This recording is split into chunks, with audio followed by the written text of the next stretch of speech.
Hello everyone, welcome to Measure Gravity. I am Sajid Ahmed. Today we are going to discuss the thermodynamics part of mechanical engineering set 2012 from slide. We have our first question. Kelvin Planck's law deals with. Options are conservation of heat, conservation of work, conservation of heat into work and conservation of work into heat. तो friends, kelvin Planck's law को हम लोग heat engine के law के नाम से भी जानते हैं। इस क्वेश्चन को हम लोग फिगर के थ्रू समझते हैं कि कैल्विन प्लैंक्स एक्चुअली कहता क्या है।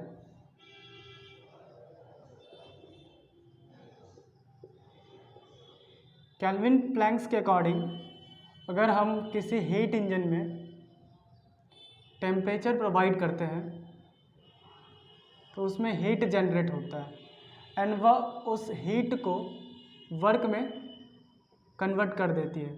तो आप इसमें ऑप्शन देख सकते हैं कि ऑप्शन नंबर सी इसका राइट आंसर है, conservation of heat into work. So Kelvin Planck's law deals with conservation of heat into work. Moving to हमारा क्वेश्चन है, the statement that weights of all gases occupy the same volume at NTP is known as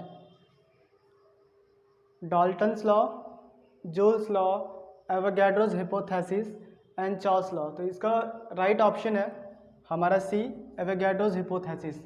इनके according weights of all gases occupy the same volume at NTP, मतलब NTP पे जितने भी gases है उनके volume same होते हैं। So option C हमारा। Question number 3, in the polytropic process equation PVN is equals to constant if the value of n equals to 0 the process is। इस क्वेश्चन में हमें पॉलीट्रॉपिक इक्वेशन दिया हुआ है और ये भी दिया हुआ है कि n का वैल्यू 0 है, तो प्रोसेस कौन सा है? PVN equals to constant. Okay, अब इसमें हम लोग मैथ का बेसिक अप्लाई करते हैं। हमें मालूम है कि अगर किसी नंबर, सपोज यहाँ पे उस नंबर को हम लोग v मान लेते हैं, फिर अगर पावर 0 है तो वह 1 के इक्वल होता है।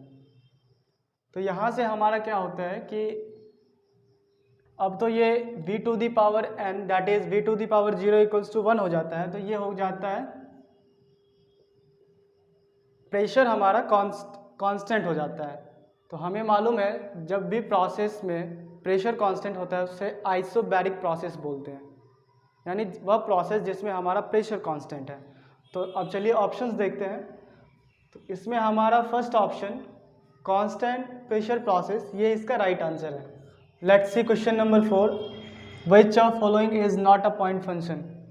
इनमें से कौन सा हमारा पॉइंट फंक्शन नहीं है? Options enthalpy, entropy, heat and pressure. तो इसका राइट आंसर है सी, हीट।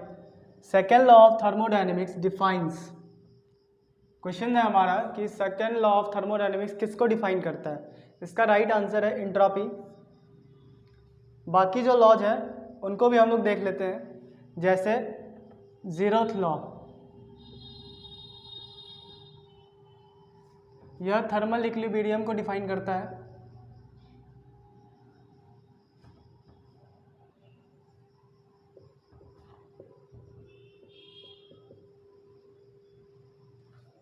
जीरोथ लॉ पे ही हमारा थर्मोमीटर जो डिवाइस है टेम्परेचर मेजरमेंट के लिए वह वर्क करता है।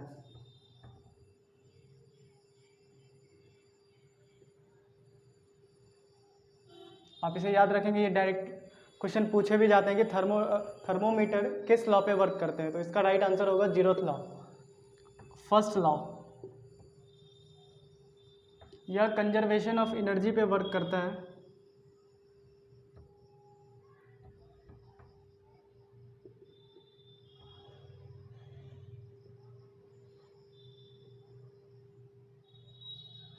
And second law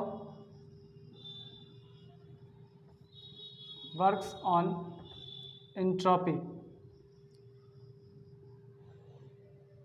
Question number 6, if cyclic dq upon t greater than 0 then the cycle is। options reversible process, impossible, isentropic, irreversible. The right answer is impossible.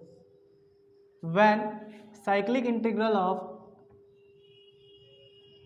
change in heat upon temperature is greater than 0, then remember the cycle is impossible.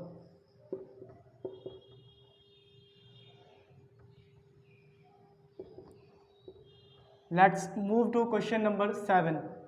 Question number 7. Heat flows from cold substance to hot substance with aid of external work. This statement is given by. इस question में कह रहा है कि heat जो है हमारा वह कोल्ड सब्सटेंस से हॉट सब्सटेंस की तरफ फ्लो कर रहा है with aid of external work. सबसे पहले तो ये प्रोसेस इम्पॉसिबल है, लेकिन क्लॉसियस ने ये स्टेटमेंट दिया था कि कोल्ड सब्सटेंस से हीट हॉट सब्सटेंस की तरफ फ्लो कर सकती है with addition of some external work. तो इसका राइट आंसर है Clausius. Question number 8. If K is the thermal conductivity, rho is the mass density, then the thermal diffusivity of a substance is given by. So thermal diffusivity of a substance, that is H, is given by K upon rho C. So इससे आप match कीजिए तो इसका right answer जो है हमारा वो है option number B, K upon rho C. According to Wien's displacement law, the wavelength corresponding to maximum energy varies with absolute temperature Th. Options: T inverse, T square, T cube or T to the power 4. So Wien's law of displacement के according lambda max equals to b upon t होता है। Lambda max wavelength को represent करता है and यहाँ पे T absolute temperature को। तो आप देख सकते हो कि lambda max inversely proportional to absolute temperature है। सो राइट आंसर इसका हो जाएगा T inverse. When a perfect gas is expanded through an aperture of minute dimension, the process is, ये हमारा एपर्चर है छोटा सा और यहाँ से कोई परफेक्ट गैस पास कर रहा है, तो इस प्रोसेस को हम लोग क्या बोलेंगे? So this process is known as throttling process. बाकी वीडियोस आपको कुछ दिनों में मिल जाएगी। अगर आपको ये वीडियो अच्छा लगा हो तो चैनल को सब्सक्राइब करें ताकि जब भी हमारा नया वीडियो चैनल पे आए तो आपको इसकी नोटिफिकेशन सबसे पहले मिले। Thank you.